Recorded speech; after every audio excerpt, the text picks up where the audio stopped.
So Raj Tarun మీకు ఫ్రెండా? I know him. You know him, right. Friend. So మీరు follow అవుతున్నారా రాజ్ తరుణ్ లావణ్యల విషయం? కొంచెం. Right. Maybe I don't know all the details. అంటే అక్కడ more than Raj Tarun what ever మీడియాలో జరుగుతున్నాయి కాంటాక్ట్స్ కన్నా ఈ రిలేషన్షిప్స్ ఆస్పెక్ట్ అనేది ఐ ఫీల్ అంటే ఇది దీంట్లో ఉన్న స్పెసిఫిక్ ఇన్సిడెంట్స్ మనకు కూడా అన్ని డీటెయిల్స్ తెలియకపోవచ్చు, బికాజ్ మీడియాలో రకరకాల వర్షన్స్ ఉన్నాయి and it is under investigation and blah you know. But when you hear the audio recordings and all that is what which actually is very surprising. అంటే ఒక మిడిల్ క్లాస్ ఎడ్యుకేటెడ్ పీపుల్ అసలు అలాంటి language వాడతారనేది I was quite taken aback వైపు నుంచా ఒకళ్ళ వైపు నుంచా? నో, ఐ థింక్ మోస్ట్లీ అమ్మాయి వైపు నుంచి. అమ్మాయి వైపు నుంచి, లావణ్య గారి వైపు నుంచి, right. I mean fair enough చేసే ఇప్పుడు కోపంలో ఏదో అనేస్తారు అనే డిఫెన్స్ అనేది ఐ ఫైండ్ ఇట్ వెరీ అంటే almost you will understand a persons character from the way మీరు మాట్లాడే దాన్ని బట్టి మీ క్యారెక్టర్ అర్థమవుతుంది కదా ఎప్పుడైనా. So I think that is an index. Yeah, right.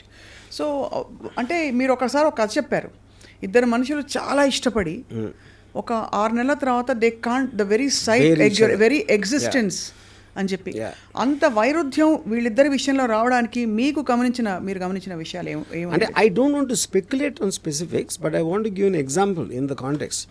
ఇప్పుడు ఫస్ట్ వచ్చినప్పుడు నువ్వు లేకపోతే నేను లేను, నువ్వే నా ప్రాణం, నువ్వు లేని జీవితం లేదు అని అదొక ఒక అలాంటి కమిట్మెంట్ చేసిన తర్వాత ఆ ఇంటెన్సిటీని మెయింటైన్ చేయడం కష్టం అవుతుంది.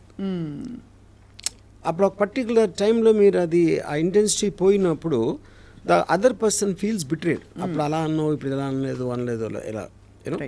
But I think that is still a normal thing. ఇక్కడ కొంచెం ఏంటంటే నాకు the fact that they claim they there for years, 11 సంవత్సరాలు, అదొకటి. దాని తర్వాత he has some complaints about her, she has some complaints. ఇవన్నీ చేసి అది ఆల్మోస్ట్ ఒక రెగ్యులర్ రిలేషన్షిప్ లాగా మనం మాట్లాడాం. మధ్యలో ఒక డ్రగ్ యాంగిల్ ఉంది, మధ్యలో ఇంకోటి ఏదో affairs with other multiple people, ఇన్ని మల్టిపుల్ నేరేటివ్స్ వచ్చినప్పుడు అది ఒక యావరేజ్ రిలేషన్షిప్ ఒక జనరలైజ్ చేయడానికి ఆస్కారం లేదు ఈ పర్టికులర్ కేసులో నా ఫీలింగ్. రైట్. బట్ నేను అంటే నాకు తెలిసినంత వరకు I'm feeling very sorry for Raj Tarun honestly.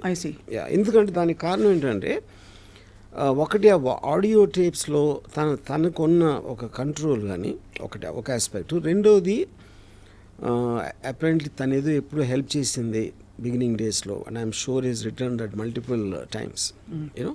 ఇప్పుడు ఆబ్లిగేషన్ తోటి రిలేషన్షిప్ అనేది ఎప్పుడు నిలబడదు, ఎందుకంటే you'll always feel the weight of that obligation. అవును. సో అయితే మీకు your feeling sorry, but is it based on అంటే లావణ్య అతనిపై రకరకాల ఫస్ట్లో ఆరోపణలు చేసి అట్ ద సేమ్ టైమ్ ఈ ఆడియో టేప్స్ లీక్ చేయడం, కొన్ని ఎవిడెన్సెస్ని చూపించే ప్రయత్నం చేయడం, ఇవన్నీ దానివల్ల your feeling that sorry for him? I think it's a highly manipulative and pre-planned అన్న ఫీలింగ్ వస్తుంది. From whom? From that girl side. అంటే ఒక almost I'm not saying criminal, but criminal minded. అంటే ఆడియో రికార్డింగ్ చేయటం, ప్రతి phone record చేయటం అలా అలవాటు ఎవరికి ఉంటుంది, ఎందుకు చేస్తారు? They always want to gather that and to use it on some other day. So that is bordering on criminal behaviour అంటున్నాను. బట్ ఆ అమ్మాయి కూడా ఫ్రాంక్లీ ఏదో ఒక భయంతో ఒక హెరాస్మెంట్కి గురయ్యి, లేదు ఏదో జరిగిపోతుంది, I will lose this person రేపటి రోజున అనే ఒక బెంట్ ఆఫ్ మైండ్లో నేను 11 సంవత్సరాలు ఇచ్చానంటే చెప్తున్నా. లూజ్ దిస్ పర్సన్ అని మీరు బలవంతంగా ఒక పిజన్లో పెట్టేస్తే, ఒక పంజరంలో బంధించేసి అంటే ఒక ఊపిరాడకుండా చేయటం అనేది how is that valid point? అంటే ఒక మనిషిని అలా బంధించలేము ఏ బంధంలో, ఎవరు చేయలేరు. ఇప్పుడు నాకు రాజే కావాలి అంటే చాక్లెట్ కాదు కదా, నాకు రాజే కావాలి, నాకు తను ఉండాలంటే అతనికి ఇష్టం లేనప్పుడు how will you do that? అంటే దట్స్ రిడిక్యులస్ థింగ్. సో మరి 11 సంవత్సరాలు ఒక ఇన్స్టిట్యూషన్, ఇప్పుడు మేమిద్దరం పెళ్లి చేసుకున్నామని చెప్తున్నారు లావణ్య. 11 సంవత్సరాలు ఒక మనిషితో కలిసి ఉన్నప్పుడు అది సహజీవనంగా కూడా ఒక పెళ్లిగా గుర్తించబడుతుంది కోర్టు ప్రకారం. మరి ఎవరి మీద హక్కు ఉండదా చట్టం ప్రకారం? ఇప్పుడు పెళ్ళి అయినా కూడా ఈవెన్ వాళ్ళు సహజీవనం అంటున్నారు, See, there are so many people who take divorce, na? After 25 years, 30 years తర్వాత తీసుకుంటారు divorce. రైట్. ఇన్ఫ్యాక్ట్ రీసెంట్లీ నాకు ఒక ఆయన చెప్పింది అబౌవ్ 60 డైవోర్స్ రేట్ ఎక్కువ అవుతుందంట సడన్గా, which you will find strange. కానీ అతను ఇచ్చిన రీజన్ ఏంటంటే ఇంకా అప్పటికి పిల్లల పెళ్ళిళ్ళు ఇలాంటివన్నీ అయిపోతాయి కదా, వాళ్ళకున్న రెస్పాన్సిబిలిటీస్ అయిపోయి ఇప్పుడు కన్నా వదిలించుకుందాం, ఇప్పుడు కన్నా వదిలించుకుందాం, మా మిగతా జీవితం సుఖంగా ఒంటరిగా బతుకుదాం అనే దానికి ఇండికేషన్ అది. You know, so to live together without consent is a impossible thing అది. రైట్. యా. సో ఈ ఫస్ట్ ఆడియో అసలు బయట పెట్టింది యా. శేఖర్ భాష అనే మధ్యవర్తి. అతను పెట్టబట్టి నేను డిఫెన్స్లోకి వెళ్ళి నా దగ్గర ఉన్న ఇతరత్ర వాళ్ళవి వీళ్ళవి ప్రూఫ్లు బయట పెట్టాను తప్ప, లేకపోతే అంటే మీరు అందరినీ ఇలా ప్రూఫ్లతో బెదిరిస్తున్నారనే ఒక సైకో అనే ఒక ముద్ర తెచ్చుకున్నారని లావణ్య అడిగితే చెప్పిన విషయం. సో ఫస్ట్ అతను బయటపడడం తప్పు చేశాడా? First of all, I don't think that's true, because I think Shekhar Basha came in a much more recent times, ever since this happened. నాకు తెలిసి అతను 30 days తర్వాత ఇప్పుడు audios we are hearing right from the beginning, అదొక point. రెండోది, ఇప్పుడు ఎవరు record చేశారు, ఎక్కడి నుంచి వస్తుంది అనేది అది కంప్లీట్ అదొక మేజ్ అది. యూనో, అంటే వేరే వేరే వాళ్ళు మాట్లాడిన అన్ని రికార్డింగ్స్ ఏళ్ళ దగ్గర వచ్చినాయి, ఎవరు లీక్ చేస్తున్నారు అనేది నాకు తెలిసి సిబిఐ కూడా పట్టుకోలేదు. Right right right. అంటే అంత కాంప్లికేట్ అనిపిస్తుంది. బట్ ద ఫ్యాక్ట్ దట్ ఈవిడ దగ్గర అన్ని ఎవిడెన్సెస్, అంతమంది కాన్వర్జేషన్స్ ఉన్నాయి అన్నది అది ఒక క్రిమినల్ ఇది అంటారు బేసికలీ, మైండ్, క్రిమినల్ మైండ్ ఉండడం క్రిమినల్ థింకింగ్. రైట్.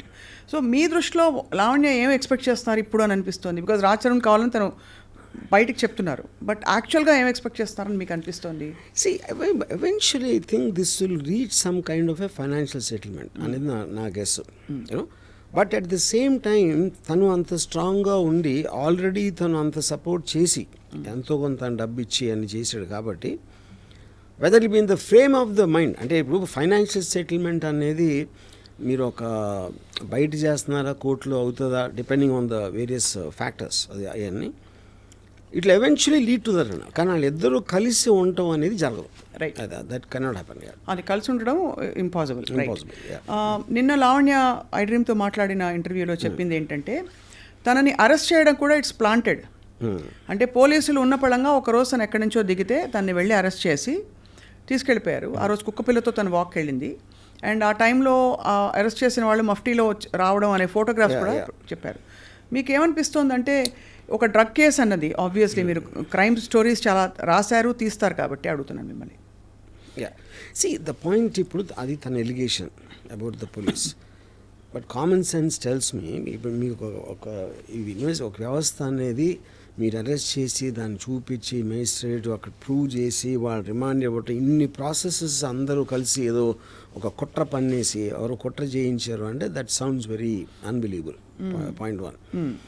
సో ఇప్పుడు దీని వెనకాల ఎవరున్నారని చేసే దట్ ఎవరున్నారని ఎక్స్ప్లిసిట్గా చెప్పకపోయినా నిన్న చర్చలో పాల్గొన్న ఇతర వారి సపోర్టర్స్, ఆవిడ సపోర్టర్స్ ఎవరైతే ఉన్నారో, అంటే ఆ మాల్వి అనే అమ్మాయి తన గుడ్ ఆఫీసెస్ యూస్ చేసి ఏదో ప్రెషర్ చేసి పోలీస్ డిపార్ట్మెంట్, బికాస్ తను అడగడం ఏంటంటే ఒక సామాన్య స్త్రీని కుక్కతో వాకింగ్కి వెళ్ళిన టైంలో ఎవరైనా పోలీసులు వచ్చి ఎందుకు అలా పట్టుకుంటారు, అలా తీసుకెళ్ళిపోయి 43 రోజులు ఉన్నానని తనే చెప్పాడు. 43 ఒక పూట ఏ బెదిరించే ఏంటి అది అంటే వేరు, బట్ 43 రోజులు రిమాండ్లో ఉంచుకోవడం అనేది సాధ్యమా? రిమాండ్లో ఉంచుకోవడం అది దట్స్ ఏ జ్యుడిషియల్ రిమాండ్. పుట్టిన జ్యుడిషియల్ రిమాండ్ అది వాళ్ళు చాలా రెగ్యులర్. దాంట్లో మీరు అరెస్ట్ చేసినప్పుడు దానికి సంబంధించిన ఎవిడెన్స్లో లేకపోతే అదర్ పీపుల్ స్టేట్మెంట్స్ తీసుకోవడానికి that is a general thing done. Right. Ya. So because so that she won't talk to the others, alert చేయడానికి ఇలాంటి దానికోసం చేస్తారు అది. అవును. It is she not in police remand. Correct. Ya, అదొక point. రెండోది, కుక్కతో వాకింగ్ వెళ్తే అరెస్ట్ అంటే మీరు ఎవరిని అరెస్ట్ చేసినా ఆ టైంకి ఏదో చేస్తూ ఉంటారు కదా, వంట చేస్తూ ఉంటే చేయొచ్చు, సినిమా చూస్తూ ఉంటే చేయొచ్చు, లేకపోతే ఎక్కడన్నా చేయొచ్చు కదా. అంటే మెయిన్ అంటే ఇప్పుడు దాని వెనకాల రాజ్ తరుణ్ ఉన్నాడనే ఒక ఇన్సినేషన్ ఉందా? అంటే అది ఇండైరెక్ట్ గా అటువంటివి వస్తున్నాయి. ఎందుకంటే అలాంటిది వస్తే రాజు ఎందుకు కావాలి మళ్ళీ?